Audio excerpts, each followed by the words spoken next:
everyone, to this episode of our Corktown Q&A series brought to you by Starting Line Health and Fitness. Looking to get an edge on your opponents? Don't wait.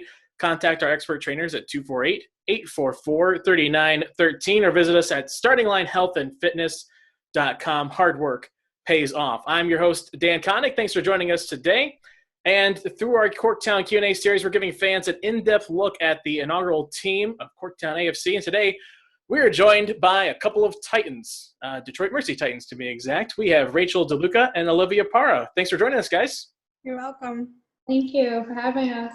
Definitely. So let's start at the beginning, guys. A couple of Detroit products again, or Detroit area products again. Talk to us about what the atmosphere was like for you, like soccer-wise.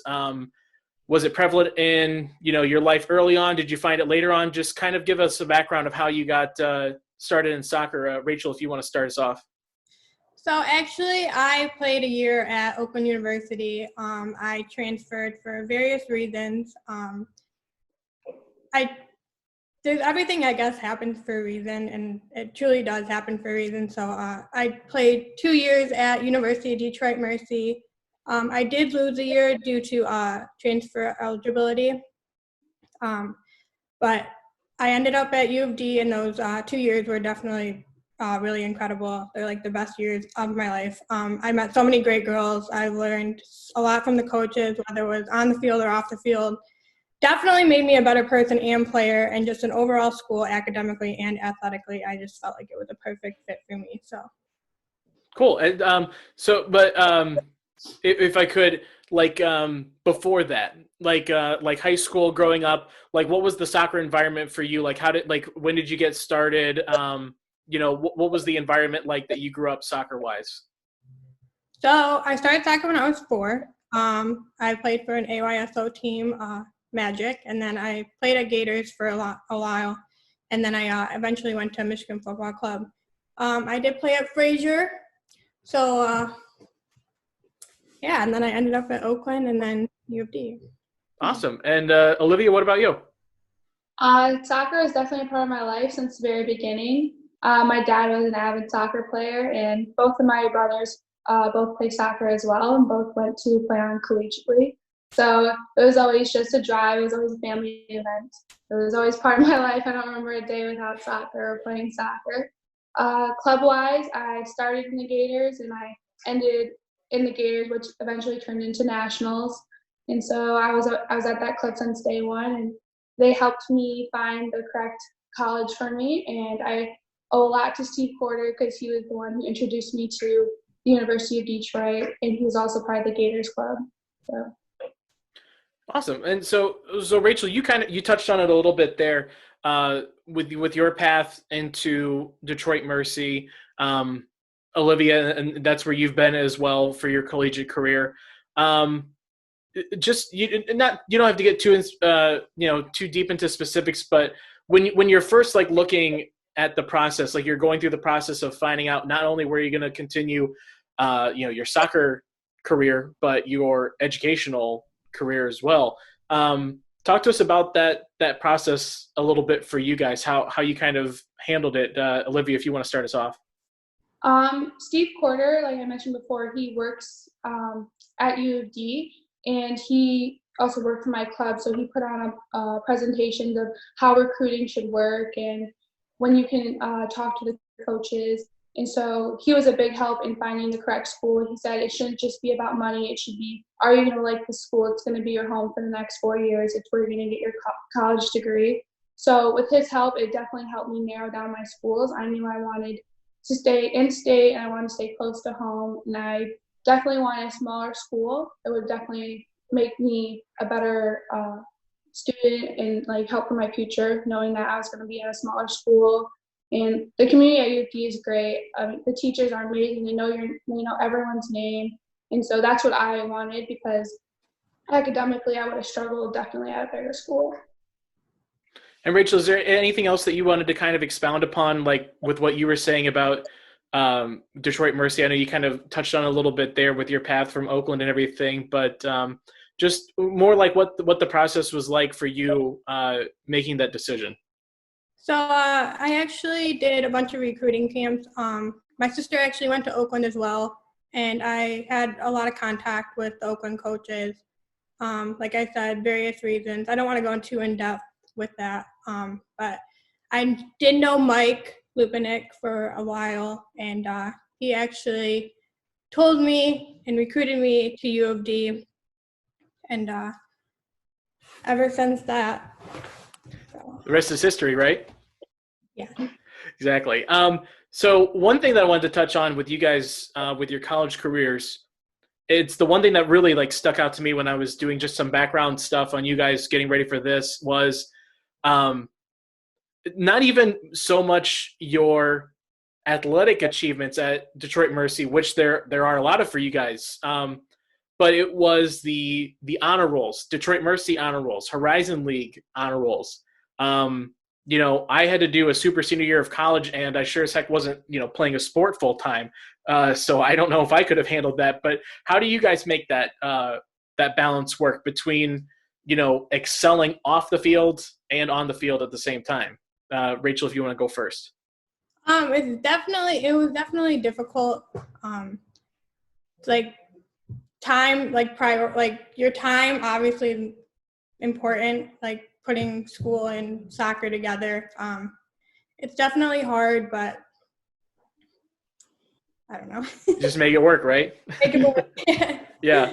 Olivia, anything do you want to add? Definitely as an incoming freshman, the older girls definitely helped me academically and knowing how to get my homework done and when to get my homework done and prioritizing. They definitely helped lay out my future academic career by helping me through a lot of it, definitely while traveling as well. Awesome. So let's talk about present year now. We're getting ready for the inaugural season of Corktown AFC. What is something that you are most excited about or looking forward to the most as we look ahead to the start of the first season? Olivia, if you want to go first. I definitely am excited to see Aaron as head coach. I played under him a lot last year over the summer, and he was great. I loved his training sessions when he ran the practices. He's such a great guy, and he's so easy to talk to, and he tells you what he wants on the field, and it's just clear communication with him. So I'm happy to see and excited to see what he's going to do with the team. And Rachel?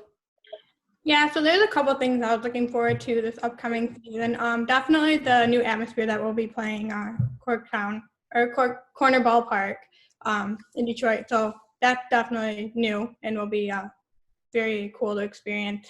We also have a lot of young and talented players coming in this year. So Aaron and the rest of the coaching staff do a lot of time, take a lot of time and effort to recruit these girls. So it's definitely going to be a competitive year, which I'm definitely looking forward to. And I guess the ownership and the sponsors that we got this year as well, that's giving us the opportunity to expand our ability outside of soccer. So we have access to yoga, kickboxing, extra fitness, recovery days. So definitely looking forward to that too. Yeah, there's a lot to look forward to with the start of the season coming up soon. All right, guys, it is time for the hardest part of these Q&A sessions. We've got our fast 5 questions. All right. You don't have to go too in depth in these. You don't, as much as you want to give me on these, it's totally okay. But I'm going to shoot you 5 really quick questions, and I want just your off the top of your head answers. All right. So our first one here, we are stuck at home, obviously.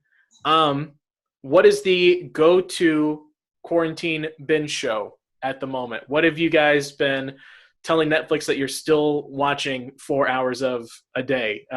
Olivia, if you want to go first. One Tree Hill. I've watched it a couple times before, but first couple weeks of quarantine, I rewatched all of Grey's Anatomy, so I had to move on to One Tree Hill. Rachel, what about you? Definitely Grey's Anatomy. Grey's Anatomy. The older episodes or the newer episodes? Newer? Okay.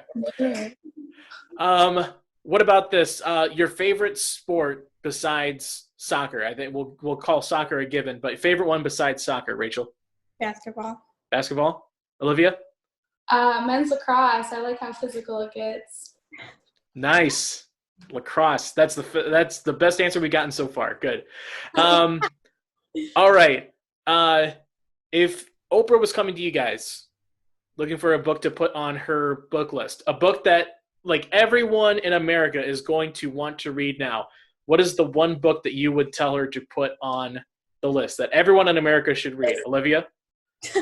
I'll start with you because Rachel gave me a look of like, I've been watching Grey's Anatomy. There's no books.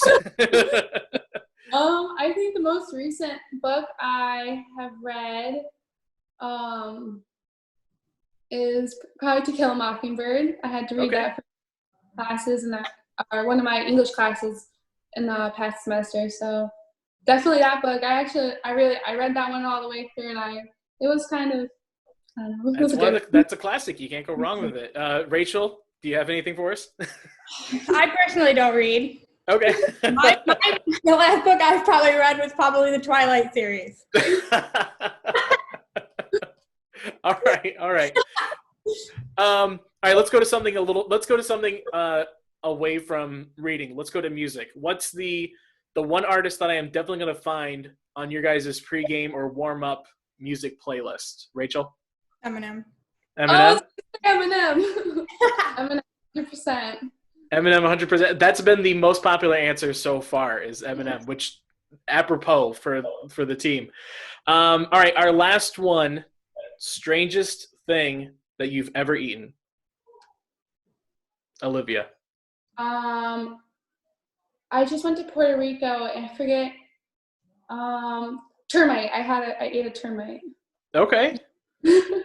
All right. Rachel, can you top termite? No, I would have to say duck. Okay. All right. That's all right. Puffin has been the weirdest one so far. That's been the gold bar standard so far. Well, guys, thank you again for taking the time out of your day to chat with us. Where can people find you on social media? Instagram, Twitter? Where can people follow you guys? Rachel? Yeah, you can follow me on Facebook, social media, or Facebook, Instagram, Twitter. Everywhere. I don't know my ats, but they're all different. Olivia, do you want to let people know where they can find you, or is it just... Follow me on Instagram, @_Olivia Parra. Perfect. All right. Awesome, guys. Well, thanks again for joining us, and everyone make sure you follow the club on all of our social media, Twitter and Instagram, @Corktown AFC, and on Facebook by searching Corktown AFC, and you can find all of the team signings, news, updates, and, of course, more of our Corktown Q&A series. We'll see you next time. Hi, thank you.